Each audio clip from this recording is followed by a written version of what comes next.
lang sa inyo nung araw na pauwi na kami ni Bebo galing ng Palawan. Sinundo kami ni Kuya sa pinag-i-stayan namin ng mga alas 7 ng umaga. Kaya naman pala sobrang aga ng pagsundo niya kasi kaming dalawa pa lang yung unang sinundo. Fast forward nga dahil nagbiyahe na kami ng 2 hours at nakatulog ako. Ginising na lang ako ni Bebo, nakakain na daw kami dito sa halfway. Mga 2:30 na nga siguro to pero ngayon pa lang kami magla-lunch. Menudo nga yung in-order ko tapos si Bebo yung favorite naman niyang munggo. Kasi nga namin ni Bebo na tuwing kakain kami dito lumalakas yung ulan. Nigyan nga lang kami ng 40 minutes doon tapos umalis na ulit kami. Habang nagbabiyahe kami at gising ako, napansin ko na yung ibang part ng daan ay sobrang init samantalang sa iba naman bumabagyo. Maya nga nag-stop over ulit kami para bumili naman ng mga pasalubong. Ang galing nga kasi ang mumura pala ng mga paninda dito lalo na tong t-shirt. Tumagaw naman ang pansin ko itong perlas na naglalakihan. At kaya naman pala sobrang pricey ng mga to, kinulkul pala talaga sila sa ilalim ng dagat. At syempre Vacationista Starter Pack ang mabili ng mga pasalubong na 3 for 100. Dahil nga may time limit lang yung pamimili namin dito, binilisan na namin ni Bebo manguha ng mga iuuwi namin. Dito sa Palawan, sikat na sikat yung mga isdang pinipit na tinuyo na yan. Hirap na hirap talaga yung loob ko kakapili ng mga pagkain dahil dito talaga ako natitingin sa mga perlas. Kung meron man akong isang nagustuhan talaga na pagkain dito, ito yung taro crackers. Hindi ko talaga ma-explain yung lasa niya, pero mas masarap siya sa banana chips dahil mas matamis siya. Habang nagbabayad nga kami, kumakain na ako ng isang pack. Sa i-recommend ko sa inyong bilhin nyo tong taro crackers pag nagpunta kayo ng Palawan. Matapos na nga kaming mamili lahat, bumalik na ulit kami sa van para naman hatid dito sa airport. Pagdating nga namin dito sa airport, inayos ko na agad yung mga pasalubong na pinamili namin. Sobrang dami nga, hindi ko talaga alam kung saan ko siya isisiksik.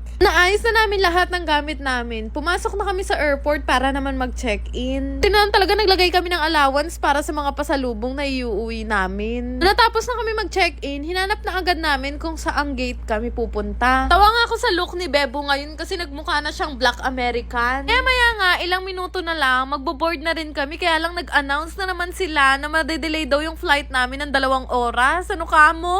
Pero di bali, may bago naman akong friends na nakilala dito sa airport. Dahil hindi ko na talaga kinaya yung inip, sinabi ko kay Bebo na iiglip muna ako saglit. At ang rason kung bakit ako nagising dahil nagugutom na talaga ako. Tinalan talaga may malapit na makakainan dito. Ito nga yung in-order ko, beef steak at si Bebo naman itong lechong kawali. Na talaga kaming gutom dahil nga nagkanda delay yung flight namin ngayong araw. Salamat naman maya-maya din nag-announce na pwede na daw kaming mag-board. Mixed emotion nga yung nararamdaman namin ngayon ni Bebo. Malungkot kami na masaya pero malungkot talaga. Sinaman kung may choice lang talaga kami, ayaw talaga namin iwan tong Palawan. Sobrang sarap magstay dito kaya babalik at babalikan talaga namin tong Palawan. Nung makapasok na nga kami sa eroplano, hinanap na agad namin yung seats naming dalawa. Sabi, sobrang unforgettable talaga yung trip namin dito sa Palawan. Tingnan nyo naman kung gaano kaganda yung Palawan kahit nasa ibabaw ka. Ay, talaga naman nakaka-addict kang pagmasdan. Pero meron talaga akong tanong sa inyo, habang nagpa-flight kami, bakit kaya lumobo ng ganyan itong dala kong manghuwan? Bigyan nyo ako ng tamang sagot dahil ang mananalo bibigyan ko talaga ng GCash promise. Yung flight namin, aabutin lang naman to ng 1.5 oras. Kaya naman naisipan muna namin ni Bebo na laruin tong Kirin Games. Sobrang daling betting game na pwede